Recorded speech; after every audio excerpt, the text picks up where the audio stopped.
A 14-day-old baby retrieved from a bush alive in Edea. In this newscast as well, Minister Robin Kelly says the Tico Airport would be rehabilitated in 1 week, but we hear in this newscast that funds are yet to be made available. Plus, 80% of inmates at the New Bell Central Prison here in the economic capital Douala still awaiting trial. We also talk about Apanda Pama, the president of the Manidem political party, who is no more.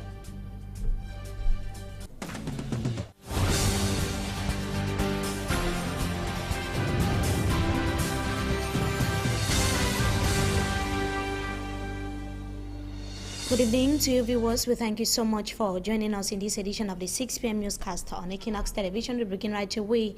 In a day, scores of women in that part of the littoral region of Cameroon have been diagnosed with fibroids after they are said to have consumed some liquid substances. The women said to be childless for years were seeking for the fruit of the womb. Pamela Ndukong in the following report tells us that a spiritualist has been highly blamed on the incident. Her report. Mama Sarah, as the spiritualist is called, has left some 10 women in a state of frustration after making the women believe that only a spiritual attention could make them carry their own babies. These women, who have been childless for years, decided to consult a spiritualist who prescribes 5 liters of water and some concoction. The women are asked to drink the water before meeting with their husbands as husband and wife.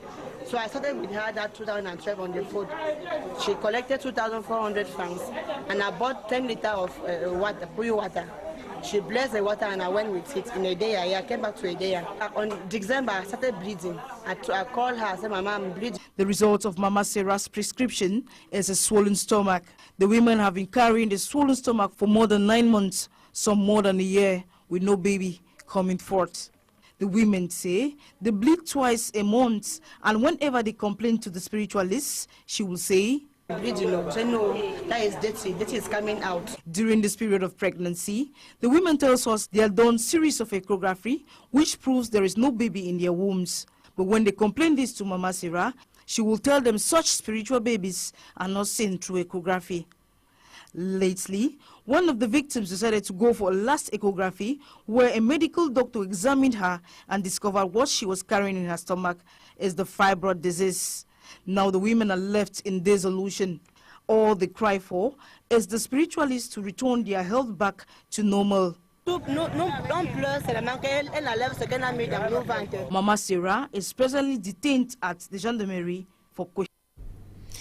Pamela Ndukong ending the report for media. We stay with you still in that part of the country to talk about a 2-week-old baby that was found yesterday tied in a cement bag and then dumped into a bush. Reports say the live baby was discovered by a young hunter. It was at 3 p.m. Wednesday afternoon when a cry of an innocent baby caught the attention of a young man who was passing by in a bush on his way to his usual hunting. Discovering a baby tied in a cement bag, the young man rushed home and alerted his older brother, who rushed to the bush and carried the innocent baby to the Edea General Hospital. According to the brother, he discovered the baby was still alive when he heard the baby cry, reason why he preferred taking it to the emergency ward.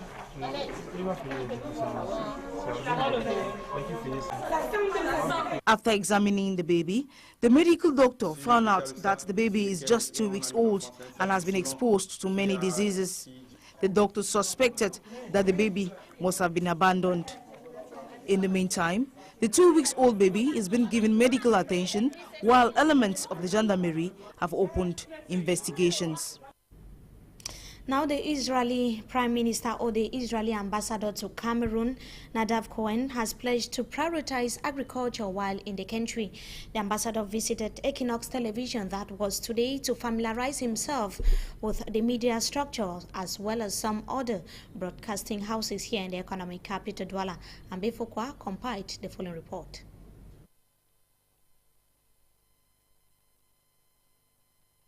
Israel's ambassador to Cameroon, His Excellency Nadav Cohen, recently made a contact tour to Douala to broaden his understanding of the investment potential of the Republic. While passing through the economic capital, he made several exclusive visits to specific media enterprises in which he took the opportunity to elaborate on the diplomatic relationship between Cameroon and Israel. Ambassador Nadav revealed Cameroon has benefited from agricultural exchanges in which farmers from the Republic have traveled to Israel and vice versa. Last year, we sent 19 young farmers from Obala area to Israel to work with Israeli farmers directly in their fields for 1 year. So those Cameroonese farmers also will earn their salaries by working in those fields. And the Israeli farmers will earn from the Cameroonese assistant. With water being limited already for the usage for basic needs, in regards to agriculture, he envisioned incorporation of modern techniques used in Israel for irrigation that could increase on the output of farming production in Cameroon. Today, about 70% of the drinking water in Israel is artificial from desalination plants. And we irrigate more than 60%, the majority of our agriculture, we irrigate by treated wastewater. So we hope we can contribute in those areas. The domains of women's rights, education, and healthcare were other sectors in which he explained the two countries had collaborated in the past, but he noted his aim during his mandate would be to increase cooperation in other sectors. Despite there being a limited amount of adherence to the Jewish faith as compared with some other African countries, Israeli Ambassador Nadav Cohen assured that diplomatic relations between his country and the fatherland were based on a win-win policy, noting with the commendable stability of Cameroon, investment potentials were assured to be fruitful for both sides. Now let's talk about the Tico Airport, a one-time very vibrant airport in the nation, which has been abandoned for decades. The government has announced that it would be renovated in the days ahead. Transport Minister Robert Nkili assured that the repair works would be due in 1 week, and it is of course coming at a time when there are reports of how funds are yet to be made available. Boya-based correspondent Derek Jato tells us more. Tico Airport has been abandoned for decades. This is the present state of the main entrance into one-time very vibrant airport of Cameroon. Today, people farm and settled almost on the plain runway. The Cameroon Transport Board Minister Robert Nkili is in Tico to visit the airport. With him, the Director of Cameroon Civil Aviation Authority. The Transport Minister, after moving around the airport, gave instructions that fresh tar should be put on the runway. The divisional officer for Tico and the mayor of the municipality were given the assignment to make sure that the occupants in the airport quit immediately. The airport roads will also be renovated, and all of these are expected to be realized in 1 week. At the time of this report, sources say no funds have been given. We were also reliably informed that Minister Robert Nkili did not go to the heliport at the Prime Minister's lodge in Boya because it has been long confirmed that it is ready for the 50th anniversary of Cameroon reunification celebration, built for Boya anytime, this 2014.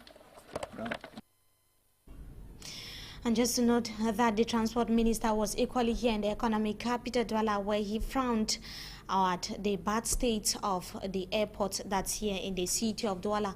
Meantime, as we announced in the headline, statistics show that about 80% of inmates at the New Bell Central Prison still here in the city of Douala are still awaiting trial, a situation which is causing overcrowding in the said prison, which now hosts more than 3,000 inmates.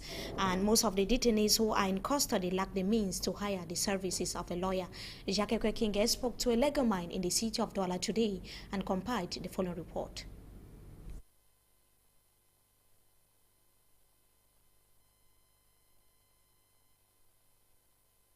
We shall be coming back to that in a subsequent newscast. Now, after the death of the UPC, one of the UPC presidents or the UPC strongholds here in the economic capital, Douala, Alof Papin-Doumbé, Adolf Rada, many questions are being raised on who to succeed him. UPC militants hold that the SEVRA or the General Elective Assembly is supposed to take place before his succession. And they also say that in case of the death of a councillor, a partial elections would have to be conducted, but say that it would depend on the decision of the councillors. Reporter for Hansen Chanji spoke to some UPC militants here in the city of Douala. Let's have the details in the following report. Adolf Papin-Doumbé died wearing the cap of National Communications Secretary for the UPC party, we are told, and not the first secretary. At the level of the party, Adolf Papin-Doumbé was the one in charge of communications since 1992, and still his death. He was nominated as a secretary, national secretary in charge of communication in the same executive than Augustin Frederic Kodok. He did his job very well. The post of first secretary, in which he occupied, was annulled after the famous June 29 meeting 2013 among unified UPC militants, in which a general directorate was created. We went to IDEA and we hold a national executive meeting of our board of direction, and we decided that after the elections, 3 months after the elections, we will hold a congress. But still now, this congress is still in preparations. Before his death, Adolf Papin-Doumbé was also the senior councillor at the Douala City Council, delegated by the Douala 5 Council after the September 30 twin elections. We seek to know what happens next. How will his replacement be done at the level of the Douala 5 Council? And we were told, normally we have to go to a partial elections, even if it is not possible to hold a council again. But in the case of Douala 5 municipality, the death of Adolf Papin-Doumbé cannot be enhanced, disturb the holding of the municipal council. As far as the function at the Douala community is concerned, I think the Douala 5 municipality is going to keep this function for the UPC because he was a representative of a party. He was not as Papin-Doumbé himself, but it was the UPC who was representing the Douala 5 Community Council at the community of Douala.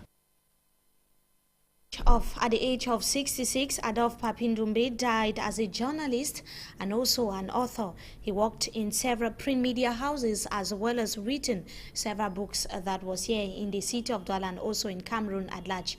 For Hansen Chanji now takes a look at the professional life of the deceased. At 66, the UPC diehard militant, Adolf Papin-Doumbé, died leaving the mic and the pen behind. Apart of being a politician, he was a journalist and an author. As a journalist, he worked with several media organs, especially the print. Papin-Doumbé worked with La Détente, Le Roi, Sport Afrique, La Voix du Cameroun, among others. Papin-Doumbé was a very good journalist. Asked of some of his colleagues, I think they are going to have the same idea like I.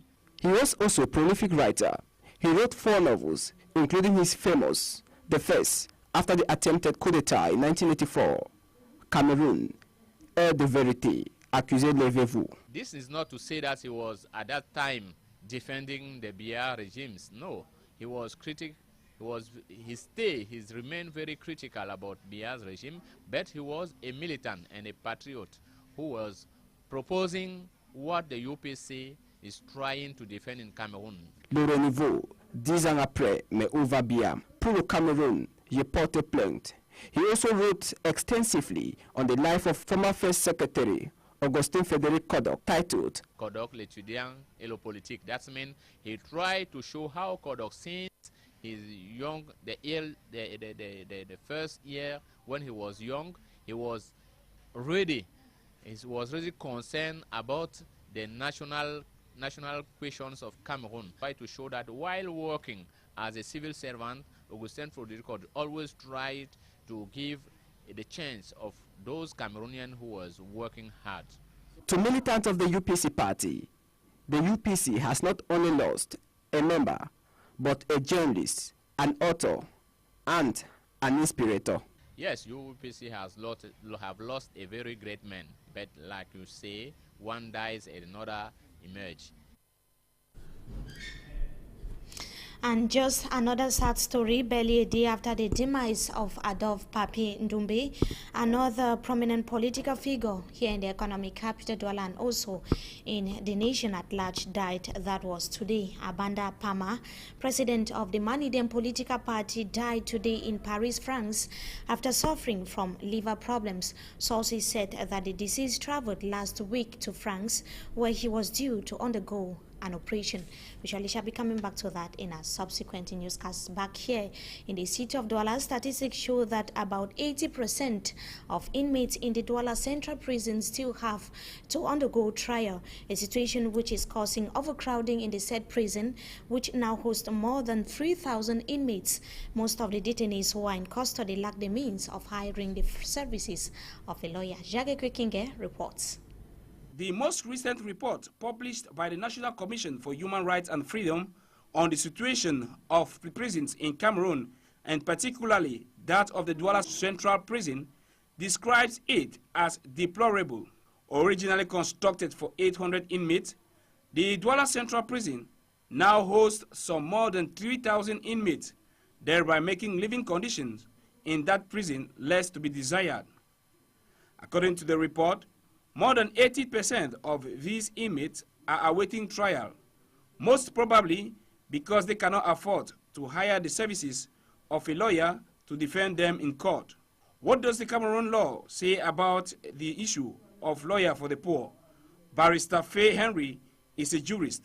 Legal procedures in Cameroon are not free of charge. They are payable because there are court charges to be paid.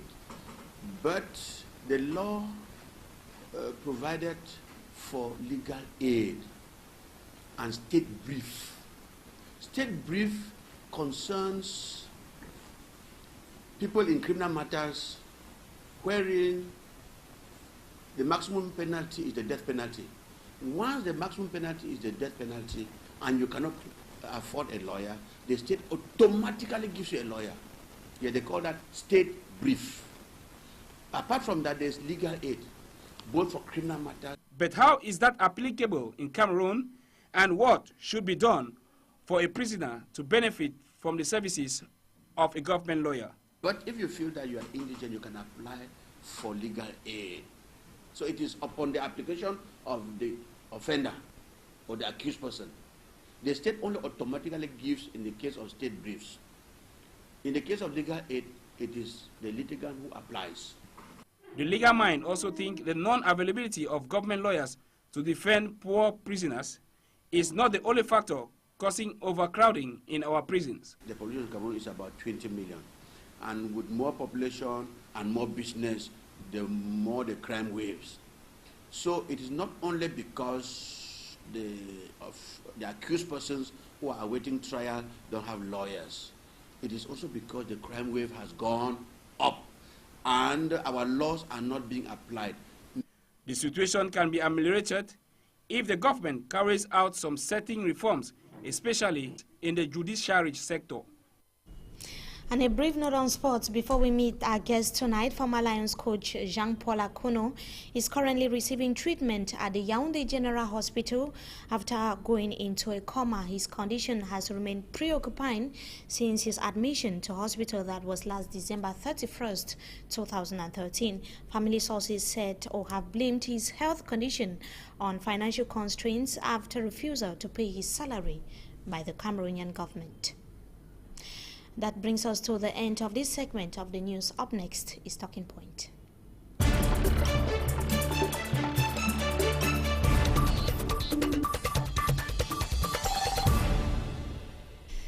Good evening to you once again, viewers. Intermittent power cuts is becoming a normal phenomenon in Cameroon. especially during this period of the dry season. But the case of this year is more pertinent since the start of this year, 2014, several towns and villages have been experiencing power cuts at least once in a day. The question is, how is the population coping in the midst of the crisis? Joining me tonight on Talking Point is the president of the Energy Consumer Association Network. Good evening to you, Mr. Charles Fongang. Thank you so much for joining us. Good evening, Mifu. Before we talk about these intermittent power cuts, which is becoming a normal phenomenon in Cameroon, we would like you to make a comment on the sudden death of your national president of the Manidem political party. I should say that you are a supporter of the said party, died today in Paris, France. What's your immediate reaction as far as his death is concerned? The passing away of Banda Pama is a big loss for Cameroon democracy and to Cameroon freedom fighters. Mr. Banda has been in the field battling for the improvement of democracy in this country for more than 30 years. He went on asylum because he did not agree with the ruling of the country by the former President Amadou Ahidjo. He came back when President Paul Biya took power in 1983. He was arrested, detained for many months. He was tortured, and despite all that, he remained in his own country and he continued fighting for the improvement of democracy.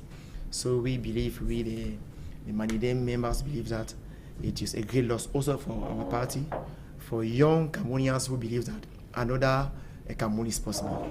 And to you, what vacuum would this absence bring, or what vacuum would it bring to the Manidem political party?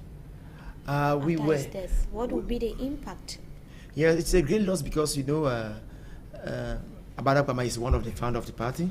He has been there since the party was put to place, and he is one among those who train people who join the party, who train the most of the leaders of the party. So it will be a great loss at that level because we lost someone who has more as far as knowledge is concerned. And also we were preparing a Congress, and we like to believe that the Almighty God will give us the strength to look for somebody who can replace him and who can continue what he has been doing for many years now. What does the law of the party, like the status of the Manidem political party, says as far as the succession is concerned? Our status states that every 3 months we can have a new bureau. Every 3 months Manidem can have a new bureau, so we have time. The vice president of the party will continue ruling the party, and within 3 months during our meeting we will try to see if we can bring out a new president. But if not, we can leave the decision like this and wait for our Congress, which is scheduled for 6 months in 6 months' time. We can only extend to your heartfelt condolences. We know that we equally invited you here tonight to talk about the issue of intermittent power cuts in Cameroon. And you, as the national president of the Energy Consumer Association Network in the country, what's your reaction, first of all, as far as power cuts in Cameroon is concerned? Yes, we are shocked because when the Kribi gas plant went on service, we learned from AES Sonel that with an increase of 216 megawatts produced by this gas plant, consumers will no longer suffer from power cuts. And we have realized that since the beginning of this year, in nearly every village quarters in Cameroon, we are suffering from power cuts. So we believe that AES Sonel is not respecting its commitment, and we expect that even the state of the Cameroon state government also, we have an eye on what is happening. Did you just express surprise, or you sought to find out what's happening? What's the problem? The problem is that AES Sonel is not giving us more information about that. But from what we know, and it has always been like that the power produced has to be transported from the production center to the consumers. And during this transportation, you have a loss of many megawatts are lost during transportation. And the survey we have says that sometimes we lost nearly 30% of all what is produced. So even the electricity produce can meet the commitment of the consumers. The loss of 30%, we have lost 30% during transportation. And the Cameroon government last year, the Minister of Energy declared last year that Cameroon government will bring out a company who will be in charge of transportation of electricity. And we're waiting for that. We clapped when we heard about that, that if there is a company who will be specialized on transportation, maybe all this loss, this 30%, more than 30% loss we have during transportation will be totally directed to consumers. Now, you talked about the Kribi Central Gas Plant that went operational since the year 2013. If you cannot satisfy the day-to-day needs of Cameroonians, then what should be done? If it's not a solution, and it's maybe, I shouldn't say it's a problem, but it's not actually a solution to the problems that Cameroonians are facing on a daily basis. Do you think there's another solution? With the Cameroonians, we have our contract with AES-SONEL. So we are expecting AES-SONEL to do all what can be possible to give us energy and permanently. That's what we are expecting from AES-SONEL. That's why, despite the fact we are having this, we try to contact AES-SONEL to know what they are expecting to do in order to solve this problem. We also call on the government, the Cameroonian government, to try to develop, to go far ahead with all the projects we know about, the Menvele project, the Lompaga project, because we know that if these projects are accomplished by the end of this year, because 2 of those projects will be handled this year at the end of 2014, we are expecting that if this can be done, then at least there will be a real increase in the electricity distribution in Cameroon. But before that, we believe that AES-SONEL can invest on what is bringing problem in order to solve what we are. The AES-SONEL, which is rather departing, we hear that another company is coming to AES-SONEL. Is actually going to be giving way to another company. So do you think that these problems is as a result? Even now we know quite all right that AES-SONEL is not Actis, that you have the same people working, but the owners of the company has changed. It is Actis. So Cameroonians knew quite all right that they are waiting for the operator to give them electricity. If it can be Actis, AES-SONEL, or any other entity, so what it doesn't we are waiting, matter what it doesn't matter. What we are expecting is electricity. But you don't think that the departure of AES, this switch over between AES and Actis, it might be having somehow an adverse impact on energy supply? But as far as all the people working, the technicians working, the engineers working remain in the company, we're expecting that Actis will come with more funds to invest. So we are expecting that maybe with Actis something can change. We are a little bit surprised and disappointed that now, just for the first day, the first day Actis has taken over, we are having this problem. So we are not expecting that Actis, at least we try to invest in order to solve the problems. In some quarters, we have what they call this, they call it the transformators. Sometimes we have problems with them because we believe that they are very old, that they can buy new ones in order to try to solve those problems. And if Actis, for now, we said this during a press conference we gave 1 week ago, we tried to call Actis to make sure that all the problems we are having, they should look for solutions. If the solutions are not there, then they will have to face the consumers. You earlier talked about being surprised and the role of the government, which is somehow being limited, and that of AES-SONEL. You are expecting that they should do much as far as energy supply in Cameroon is concerned. So what's RAS doing? RAS is actually the Energy Consumer Association Network that you represent. What's RAS doing as far as energy supply in Cameroon? Yes, we are calling AES-SONEL or Actis to take responsibility. We are also pleading for the government also to do something, because we believe that the government holds 44% of the shares of that company. We believe that something can be done. And you know, there is a book, we call it in French, Règlement du service de distribution publique d'électricité. And in this book, there's nothing we the consumers we can do as far as the law is concerned. For example, the law considers that all these power cuts are due to cannot be imputed to AES-SONEL. So they believe that they are not the one So you cannot bring do, it out. you cannot No, really as far as do the, much. as far as the law is concerned, we the consumer, as far as the law is concerned, because the law favors AES or artists. But we the consumer, all what we can do is that you have seen that in Bamenda, in many parts of the country, people are going out for street demonstration. So we want the state of Cameroon, we want AES to take his responsibility, because if the power cut continue, then what can happen in Cameroon, we will not be responsible for that.